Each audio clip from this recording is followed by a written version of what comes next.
Oi, tudo bem? Aqui é a Guadalupe Veterinária. Hoje eu venho falar sobre comprar ou não comprar um cachorro. Vale a pena gastar mais para comprar um animalzinho com pedigree? Por que tem cachorro que custa tão caro? Como que eu faço para saber a procedência do cachorro? Vale a pena o pedigree ou não? Então todas essas informações você vai ter hoje aqui.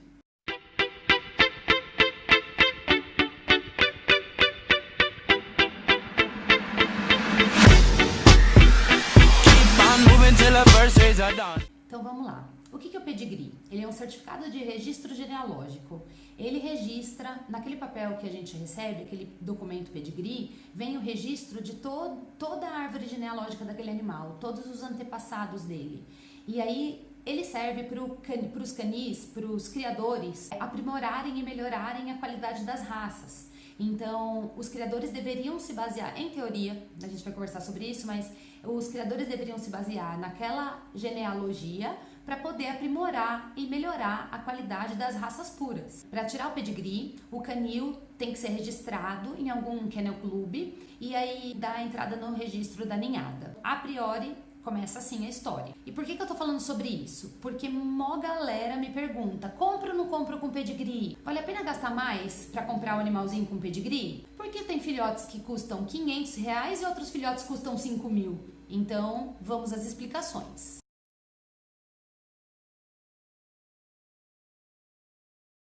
Ter um pedigree não significa nada. Mas como assim não significa nada? Não significa nada. Antes de falar sobre pedigree, eu queria deixar bem claro minha posição nessa situação de falar sobre cães de raça, cães vira-latas e pedigree. A gente sabe quantos animais de rua existem por aí perdidos e eu sou super defensora da adoção, de adotar um animalzinho que tá sem família, que tá sem casa, que precisa de cuidados, ou que às vezes não precisa nada, ele só simplesmente é um vira-lata e que está em alguma ONG dessas, em algum abrigo para adoção. Então eu sou super a favor disso. Hoje eu venho falar sobre o pedigree, sobre a parte de cães de raça, porque eu convivo com muitos animais de raça também. Na clínica a gente atende em torno de 50% de animais sem raça e outros 50% com raça. E infelizmente a gente está rodeado de animais sendo comercializados e comprados, e raças e benefícios de ter um animal de raça ou de não ter um animal de raça. E eu vim aqui para esclarecer tudo isso hoje, porque as pessoas têm bastante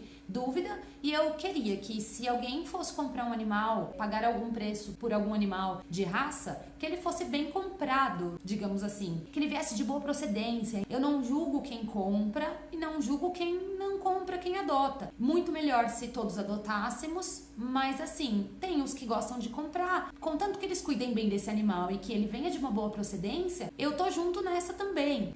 A primeira coisa que eu tenho para dizer é assim, não julgar as pessoas que não adotam. E posso dizer com certeza absoluta, grande parte dos meus pacientes, na verdade dos meus clientes, acabam depois de comprar um animal N, eles acabam adotando um outro de rua, porque a gente não vive só com um, geralmente a gente quer mais. Então, não sou contra nem a favor, eu acho que tudo tem que ser feito da melhor forma. Então vamos lá, por que não significa nada ter um pedigree? A realidade brasileira para a criação de animais é bem complicada. O pedigree é um documento que registra para pai e mãe daquela ninhada.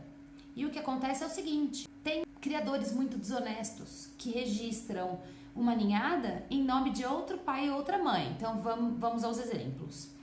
Vocês pensem comigo, eu tenho uma golden fêmea, tenho um golden macho e eles cruzam, nasce uma ninhada, minha golden tem pedigree, o macho também tem pedigree, nascem os bebezinhos lindos, maravilhosos, eu ligo lá no kennel, mando a documentação para tirar o pedigree e aí os filhotes ficam com pedigree, porque são filhos de uma fêmea com pedigree e um macho com pedigree, nascem já com pedigree.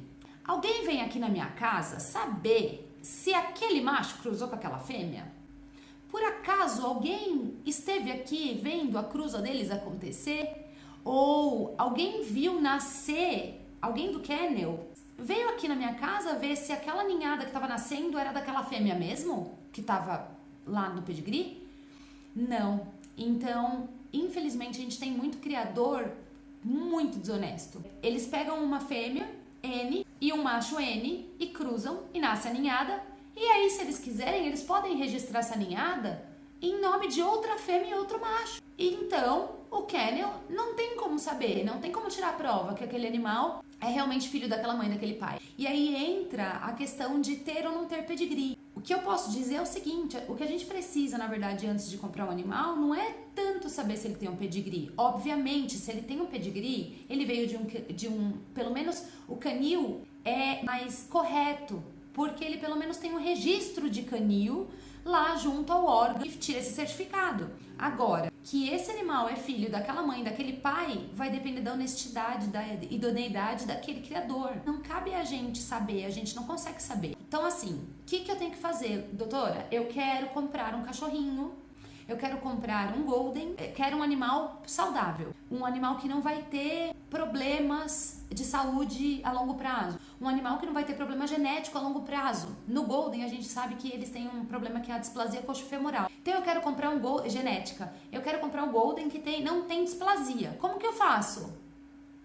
Não dá pra saber. O que eu costumo dizer é o seguinte: vá atrás desses grupos doidos aí, enormes de Facebook, sobre as raças e questione, pergunte para quem comprou. Veja se você consegue indicação de um canil. Assim que você descobrir algum canil legal, vai lá, conhece pessoalmente. Um canil bom, ele tá todo limpo, ele abre as portas para te receber, ele mostra como são criados os animais, a gente vê carinho ali, os animais são bem cuidados, os filhotes já vêm vacinados, o pedigree geralmente já tá na mão do criador quando você vai comprar esse filhote. A gente consegue verificar a qualidade do canil conversando com o criador e indo visitar. E principalmente por indicação de outras pessoas que compraram. Não é assim, meu amigo comprou faz um mês atrás um golden, veio lindo, maravilhoso, ele é lindo, veio perfeito, não tá doente, não teve nenhuma virose, eu vou comprar lá. Não, pera lá. Demora um certo tempo pra gente ter doenças genéticas, uma cardiopatia, problemas de coração, uma cardiopatia genética. A gente demora para ver uma displasia coxofemoral, às vezes até 2 anos, 2 anos e meio, enquanto a pessoa não fizer um raio-x daquele quadril, a gente não vai saber que esse animal tem um problema. Então não adianta só você conhecer que o seu amigo comprou faz 2 meses um filhote. Não, na verdade, a gente precisa saber da procedência muito anterior àquilo que você está pensando de comprar agora. Essa é a única indicação de que talvez o canil, o criador, seja de boa qualidade. Se a gente conseguir um animal com pedigree, é um pouquinho melhor? Sim, é um pinguinho melhor, só que se ele quiser ser desonesto, ele vai ser desonesto do mesmo jeito. Então tem outros fatores inerentes a essa questão de comprar um animal e como comprar um animal. Então vamos lá em outro ponto legal de descobrir se o filhote é de boa procedência ou não. Primeiro, que não necessariamente é só esse motivo, né? Porque tem gente que vende filhote a R$5.000 e não tem procedência. Mas assim, vamos contar uma coisa. Eu tenho um filhote de bulldog a R$500 e um filhote de bulldog a R$5.000. Por que um filhote de bulldog custa 5.000 e o outro custa 500? É um pouco óbvio de descobrir. Vamos fazer uma conta rápida? Vamos lá, um exemplo. Eu tenho uma fêmea bulldog e ela vai cruzar. Eu tenho que levar no veterinário para vacinar, vermifugar e etc, e deixar ela toda bonitinha, ter as orientações para mim cruzar esse animal. A minha consulta pelo menos hoje é R$100, então a consulta custa 100. A gente tem alguns exames de sangue para fazer, ultrassom abdominal durante a gestação, raio-x para contagem de filhotes, para a gente esperar quantos filhotes vão nascer. A gente tem que suplementar com vitaminas, porque a mãe gestante é igual uma mãe humana, ela precisa de um pré-natal e ela precisa vitaminas especiais nessa época de gestação, não é só mudar a ração dela para uma ração melhorzinha. Quanto custa um mês de ração? Uma ração de boa qualidade para um bulldog? Em torno de uns 15 quilos por mês, a R$180 por mês de ração, são 2 meses, um mês amamentando, porque o bulldog come melhor, né? Quando tá a fêmea come um pouquinho mais quando tá gestante, amamentando e tudo mais. Isso tudo sem contar que a gente vai precisar de uma cesárea, hein? Deu R$1.700 o gasto nesses 3 meses e meio com essa mãe gestante e com esses bebês que nasceram. Contanto que nasçam 5 filhotinhos de bulldoguinhos lindos, R$1.700. Isso eu tô contando que não tem os R$3.000 de uma cesárea, beleza? Então, R$1.700. Aí, tem outra coisa. Ele não vai criar essa fêmea para ter uma ninhada na vida. Ele vai criar essa fêmea tendo uma ninhada por ano, por exemplo. Tá, então eu tenho que contar que 5 filhotes vão nascer por cada ano. Então, uma gestação por ano. Isso significa o quê? que ração do ano inteiro tem que ser paga por essa gestação, porque ele é um criador, ele quer tirar um lucro daquilo, ele faz com bastante carinho, bastante amor, mas ele quer tirar um lucro, beleza? Vacinas para um ano dessa fêmea, R$380. E total de ração, R$180, um pacote de R$180, uma ração super premium boa, não é das mais caras, uma super premium de preço intermediário. Vezes 10 meses, porque 2 meses já tá na conta anterior para gestação. Vezes 10 meses, R$1.800. Então, no total, uma gestação por um ano, cuidado com essa fêmea por um ano, para ela gestar, engravidar, parir, mó legal, R$2.180. Aí eu te pergunto, como que pode o cara vender 5 filhotes a R$500, que dá R$2.500? Ah, porque ele tá vendendo é só por amor, ele tá vendendo porque é baratinho pra ele não tá vendendo querendo ter lucro, ele não tá vendendo visando lucro. Sincero, ele não tá vendendo caro porque ele não fez ultrassom gestacional, ele não tá vendendo caro porque ele não fez vitamina pra essa mãe, porque às vezes ele cruzou um cachorro com outro qualquer, ele não tá vendendo caro por causa de todos esses motivos. Um cara que faz criação direitinho, que é um criador idôneo, um canil criador idôneo, vende o cachorrinho com um preço mais caro, por quê? Por causa da linhagem genética, aquele animal tem o temperamento que você tá esperando para aquela raça, aquele animal tem o porte daquela raça ou muito aproximado ao porte que é daquela raça de verdade, tem uma saúde de ferro, ele já vem vacinado, ele vem protegido, ele não vem com pulga, ele não vem com doença de carrapato, porque lá o cara usa, na minha conta não tem antipulga. Para 12 meses no ano para essa fêmea. E outra coisa, sem contar que eu não tô falando que eu tenho macho junto, não. Porque se eu tiver um macho pai dessa ninhada, eu tenho que contar isso vezes 2. Porque é 2 animais para mim alimentar.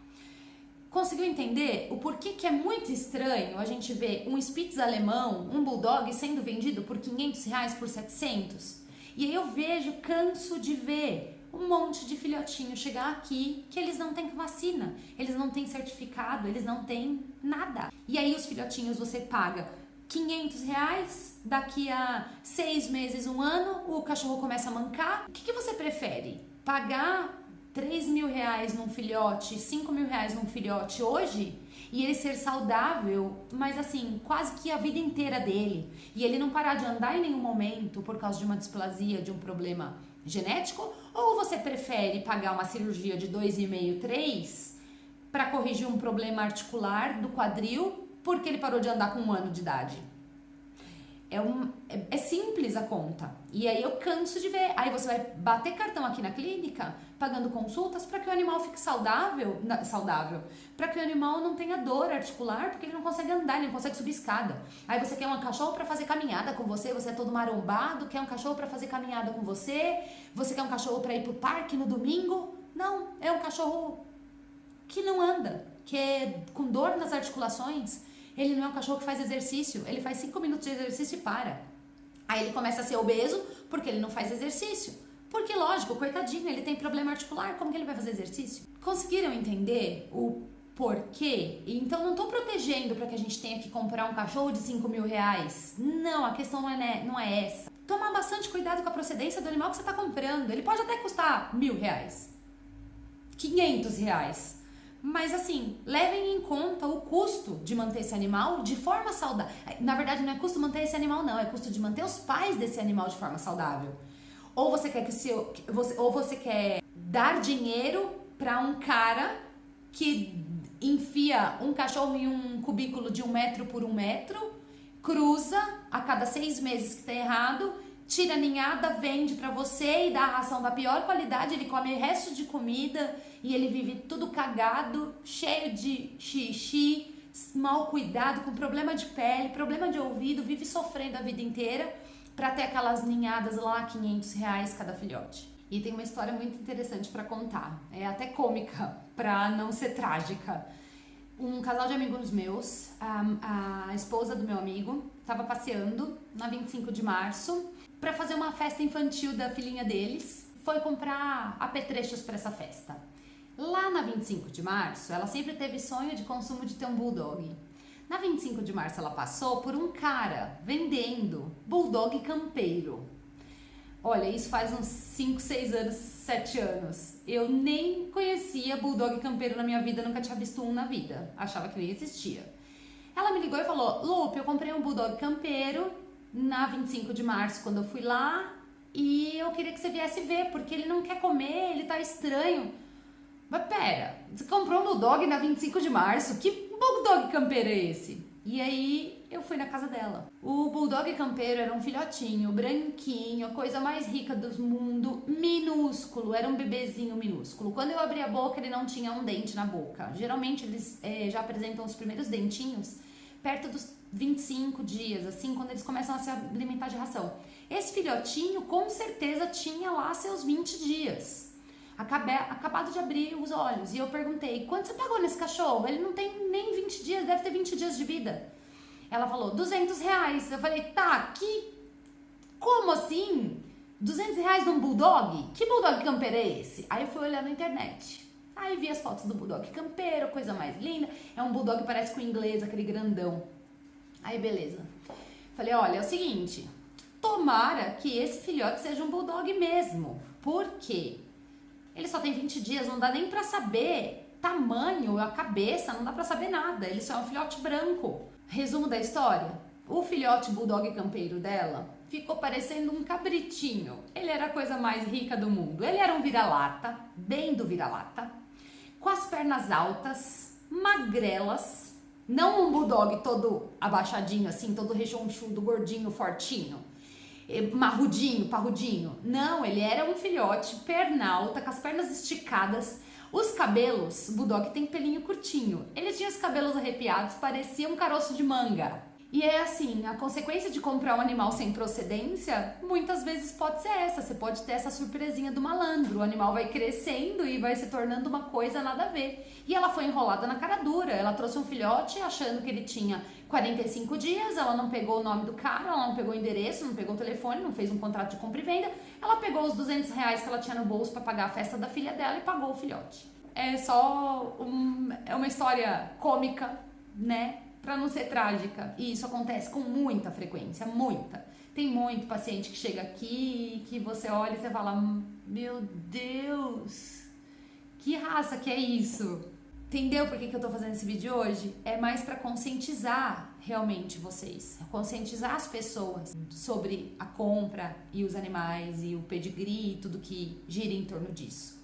Meus clientes mesmo, donos de menininhas, de cachorrinhas que eu cuido, às vezes até de machos também, a explicação é a mesma, a única coisa que eu transformo isso nos meninos, né? Doutor, eu quero cruzar minha cachorrinha porque ela é linda, maravilhosa, eu não quero castrar porque ela é muito doce, ela é muito delicada, ela é educadíssima, ela é maravilhosa e tudo mais.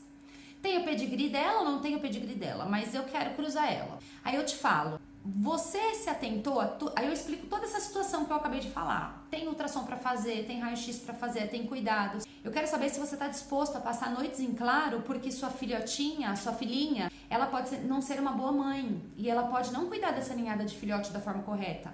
Então ela pode ficar rejeitando filhote, deitar em cima de alguns, quando é uma cachorra grande. Ela não amamenta. Ela sai andando, dá 5 dias de nascidos os filhotes, ela quer mais a vida que ela tinha de rainha antes, ela não quer ficar com os filhotes, eles machucam os tetos dela, e aí ela para de amamentar, ou ela amamenta menos, ela começa a ignorar os filhotes, ela morde, ela mata. Então, para não acontecer isso, você precisa separar a ninhada e dar mamadeira. Você está disposto a acordar madrugadas e madrugadas para dar mamadeira de uma em uma hora, de 2 em 2 horas? Comprar leite artificial custa R$60, R$70. Uma lata de leite artificial para cães. Vai usar uma lata, talvez 2, depende da ninhada, depende do tamanho do filhote. Vai nascer um monte de filhotinho que vão fazer uma bagunça na sua casa. É uma delícia. Mas vão fazer uma bagunça na sua casa? Você está disposto a limpar essa bagunça? Pensa um golden que nasce em 10 filhotes. E aí você pensa esses filhotinhos com 20 dias. São os brutamontezinhos de 1 quilo cada um, fazendo cocô e xixi, fazendo bagunça e rasgando tudo já. Com 28 dias tem que tomar a primeira dose de vacina.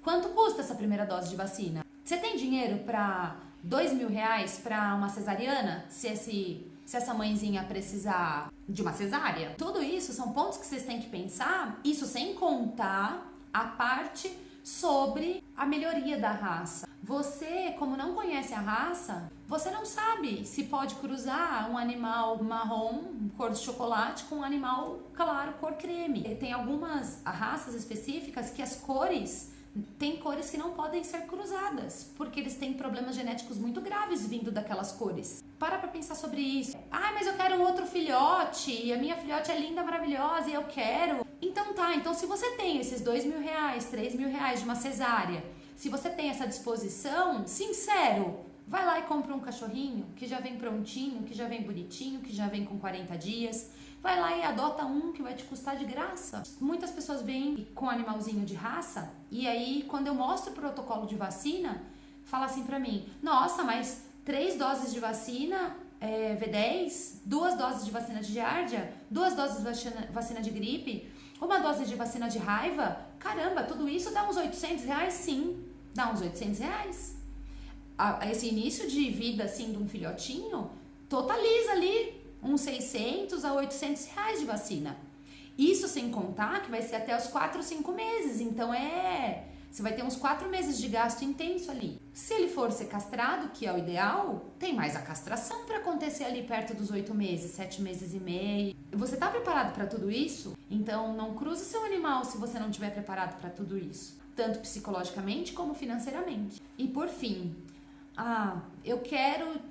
Olha, você me explicou tudo isso, mas eu quero comprar um cachorrinho e eu vou comprar um cachorrinho. Eu moro num apartamento de 60 metros quadrados e eu preciso de um cachorrinho pequenininho que não vá soltar muito pelo, que não vai ocupar muito espaço, que não vai me dar muito trabalho. Ok, vamos atrás de um canil da hora, um canil certificado. Vamos atrás de um criador, deixa eu pensar nos clientes que eu tenho, onde compraram animais daquela raça que você quer, que estão até hoje saudáveis. E ok, como que você faz para comprar um filhote com segurança, né? A última parte desse vídeo é uma das mais importantes também. Eu preciso que você traga para casa o filhote, junto com ele, um contrato de compra e venda, um documento, um atestado de vacinação, uma carteirinha de vacinação, onde tem que ter nessa carteirinha os selinhos das vacinas aplicadas e o carimbo do veterinário. Por quê? Tem animal que vem com a carteirinha de vacinação sem carimbo. Quem me garante que esse animalzinho foi vacinado? Ninguém me garante. O veterinário, eu e meus colegas, a gente não vacina um animal sem carimbar uma carteirinha. Sem carimbar ali que a gente atestou a vacinação e que o animal foi imunizado bonitinho. E aí, como que você compra um filhote que não vem com carteirinha? E depois eu te entrego a carteirinha. Que nem o pedigree. Depois eu te entrego o pedigree. Daqui a um mês eu te mando a carteirinha pelo correio. Não, você tá em busca do filhote agora. Você pega a carteirinha no ato. Quando você pegar esse filhote, simples assim.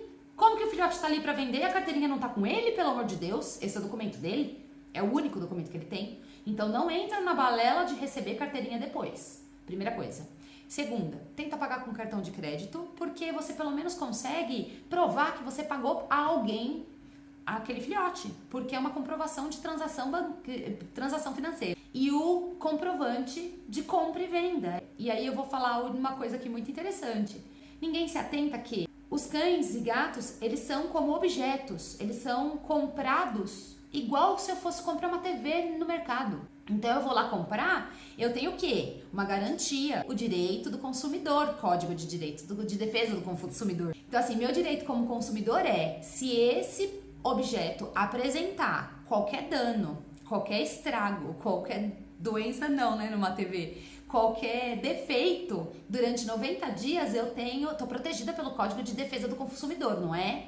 O cão também, o filhotinho de gatinho também. E tem outra coisa que vai além. Se esse animal apresentar uma displasia coxofemoral, na verdade, nem sei se a displasia entra tanto, mas assim, uma sarna negra, alguma doença que foi transmitida dos pais a ele e que naquele momento que você comprou o animal ele não tinha, e ele vai apresentar isso com 8 meses, com 1 ano de vida, você volta a ter a garantia, o direito do consumidor, você volta a ter a garantia de 90 dias pós-descoberta do defeito de fábrica, entende? E isso ninguém sabe, ninguém te conta, só que você só consegue provar e tentar alguma coisa, porque assim, você também vai devolver seu filhotinho, que daí não é mais um filhotinho, né? Você fica com o cachorrinho 5 dias e me conta se você vai devolver o filhotinho. Nunca mais você devolve ele na vida, aquela coisa fofa, você já ama, não tem como devolver. que você vai fazer? Pelo menos tentar arcar com prejuízo. Você está tendo um prejuízo financeiro porque o animalzinho veio doente de algum vírus, ou você está tendo um prejuízo financeiro com 6 meses, com 8 meses, quando essa fêmea entra no cio e aparece, estoura tudo uma sarna negra. Depois de um mês que você comprou um filhote, ele começa a empipocar todo, ficar todo doentinho de pele. Você tem o direito do consumidor ainda. E eles colocam no contrato de compra e venda que a gente só tem 15 dias de direitos. E não, a gente trata o animal pelo Código de Defesa do Consumidor como um objeto. E, portanto, ele tem mais tempo de garantia. Eu acho que esse assunto é um assunto de conhecimento geral. Queria que todos vocês soubessem sobre isso. É muito elucidativo a gente começar a conhecer a fundo todos os nossos direitos. E eu gosto muito de explicar para vocês não serem tão enrolados. E a partir do momento que vocês querem aumentar a família de vocês estão querendo um animalzinho que dure anos e anos e anos, que viva feliz e contente na casa de vocês e que de preferência você não tenha gastos. Ninguém quer ter um filho com algum problema para ter algum gasto. A partir do momento que a gente adota um cão, e aí vem a parte da adoção, eu vou adotar um cachorrinho porque ele teria menos problemas genéticos e tudo mais. Pera lá, até que ponto acontece, né? Não é bem assim, só assim. Sobre os cães vira-lata, sobre você adotar um animalzinho melhor do que comprar um cachorrinho de raça cheio de firicutico, cheio de problema, cheio de doença. O que eu posso dizer sobre a seleção de Darwin? Darwin dizia que os animais que estão na natureza e conseguem viver por si só, eles são geneticamente melhorados por causa da seleção natural. Esses animais são mais fortes, vivem mais tempo e têm menos propensão a algumas doenças, têm menos danos à saúde. E se a gente parar pra pensar, é verdade. Então tá, lembra aquele bulldog que eu falei, da cesárea? É uma fêmea bulldog que cruzou com um macho bulldog, ok. Se ela estivesse na natureza e ela entupisse aí e o filhote não nascesse, tem alguém para fazer cesárea para ela hoje, né? Então eu pego e eu, veterinária, entro na jogada, faço uma cesárea, faço aqueles filhotes nascerem, lindos, maravilhosos, coloco eles no oxigênio, faço massagem para desobstruir as vias aéreas, eu cuido para que tudo corra bem, eu opero essa mãe, ela fica perfeita, ela toma soro, ela toma vitamina, ela toma tudo, ok. Só que você concorda que se eu não tivesse colocado a mão ali como médica veterinária, esses animais não teriam nascido? E essa mãe geneticamente não seria uma boa mãe? Uma boa disseminadora dessa raça? Então, quando a gente pega um filhotinho vira-lata que nasceu na rua, você concorda que a mãe dele é uma mãe mais guerreirona, mais resistente à vida, ao mundo? E ela cuidou desses filhotes sozinha, e ela limpou esses filhotes sozinha, e ela pegou comida sei lá onde e deu comidinha para esses filhotes sozinha. Essa seleção natural que acontece acaba deixando com que os vira-latas sejam animais um pouco mais fortes. Mas não levem isso a fundo. Saiba que não é porque você tem um cão vira-lata que você não precisa ter os cuidados que você teria com qualquer outro animal. Ele precisa ir ao médico, ele precisa tomar vacina. Ele é resistente, ele é um super vira-lata, ele nasceu de uma mãe de rua e ele é super forte. Não, ele não pode ter pulga do mesmo jeito, ele vai pegar doença de carrapato não escolhe o rico ou o pobre. Vai ter problemas de pele da mesma forma, ele vai ter danos, às vezes, no joelho, porque ele ficou gordinho, porque ele tá morando numa casa de um piso liso. E isso não é uma coisa só inerente a um golden, a um pastor, não, isso pode acontecer com vira-lata também. Então, o assunto se encerra por aqui. Eu acho que eu consegui falar tudo que eu tinha para falar, um compilado de todas as informações sobre pedigree, cachorro de raça, vira-lata e doenças e tudo mais. Tendo dúvidas sobre esse assunto, me escreve aqui embaixo nos comentários que eu vou tentar fazer uma live depois para tirar todas as dúvidas que sobraram. Um beijo grande, até logo, até o próximo vídeo. Tchau!